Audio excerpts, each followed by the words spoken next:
araw-araw po namin napapanood sa Eat Bulaga. Sa Kalye Serye, lagi po silang magkasama. Kaya sino mag-expect na magkakaroon nga po pala ng mga ganitong issue? Sino makakapag-expect o na itago lahat ng mga mahalagang bagay ng mga sinabi ni Alden Richards, ni Mengay at yung buong pamilya niya? Wala pong makakaisip niyan. Dahil ang akala po namin, kumbaga, matatapos siya sa maganda. Di po ba? Yung tipong, kumbaga, tuloy-tuloy na. Kasi kalakasan po talaga ng Aldab nun eh. Talagang masasabi mo na, kumbaga, kami talaga yung pinaka popular kahit saan mo dalhin, kahit ano po yung mga lumalabas po, hindi po kami nawawala. Lagi po kami trending at lagi kami pinag-uusapan. Tapos, ang dami pa mga segment na kaabang-abang. Pero wala eh.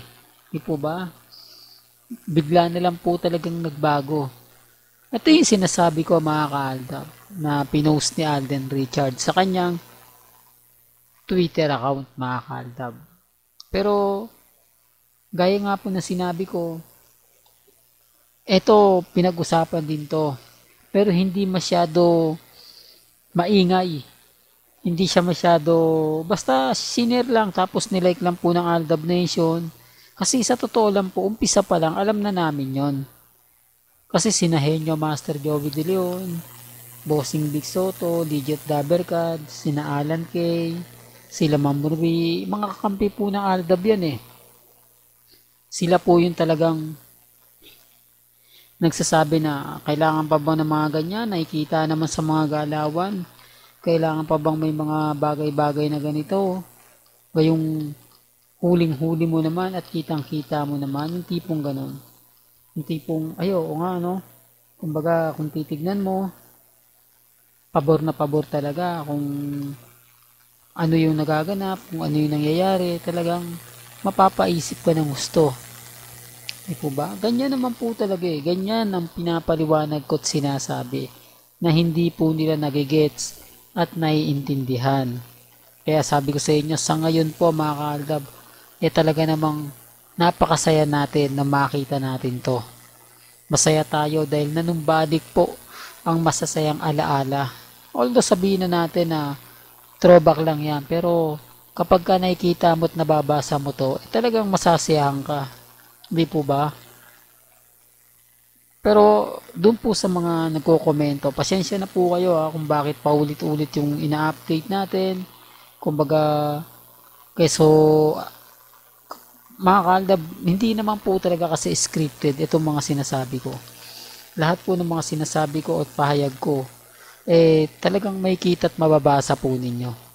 Lahat po yun, galing po sa puso at talagang mga komento ng mga ilang Aldab Nation. Kaya nga po masaya ako dahil kumbaga sa mga nangyayari. Gaya nga po ngayon, maraming nagsabi sa akin na taga Quezon City namigay daw po ng pagkain sa mga binaha, sina Congressman Arjo at ang pamilya niya. Pero ang tanong, bakit wala si Maine?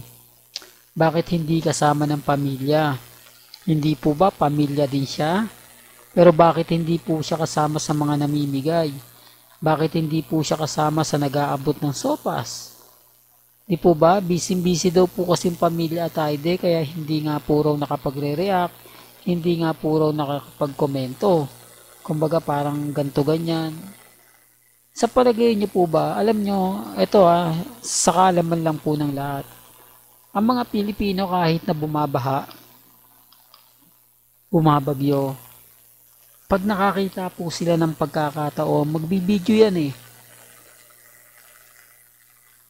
Kukuha ng mga picture, di po ba? Pero wala eh. Wala dun sa point na, oo nga, Mr. Destiny, no? Kumbaga, hindi mo naman talaga ine-expect na ganyan pala yung mangyayari.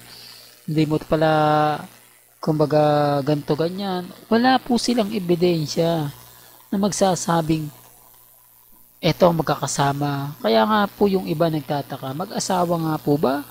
O ginagamit lang nilang isa't isa? Parang hindi naman nakikita sa galawan nila. Parang kakaiba dahil sabi ko nga po, yan base po sa mga nagre-react lang at nagko-komento. Hindi po sila aldab, hindi po sila kumbaga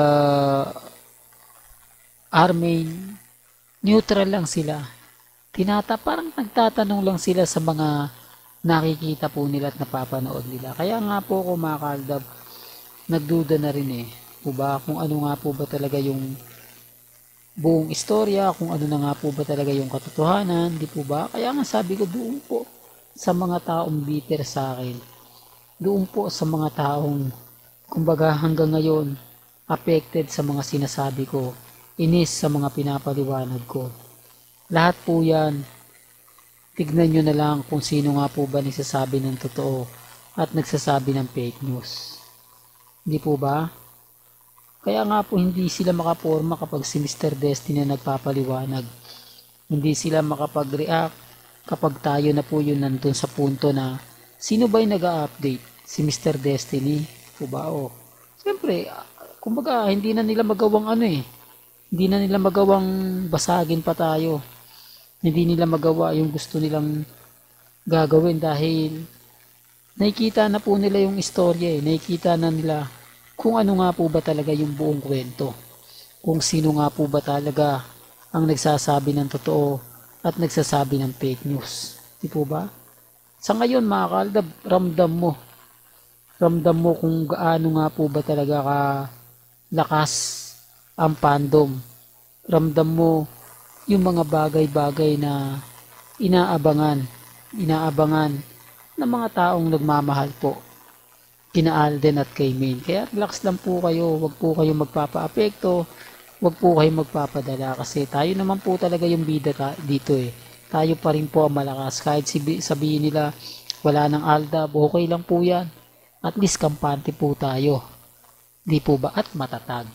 Hanggang dito na lang po ang ating latest updates. Kaya kung gusto niyo pa po ng pinaka-latest at sariwang update, abay tumutok lang po kayo dito po sa channel ni Mr. Destiny para updated po kayo sa mga bago at sa mga latest na i-upload po natin maya-maya lang. Kaya kung bago ka lang sa channel na to at isa kang true-blooded Aldab Nation na nagmamahal kina Mengay at Isoy, tama po ang channel na pinuntahan mo, kaya consider na po kitang bagong subscriber. At huwag mong kalimutang i-share ang mga video po natin sa mga mami, sa mga titas, at sa mga senyor.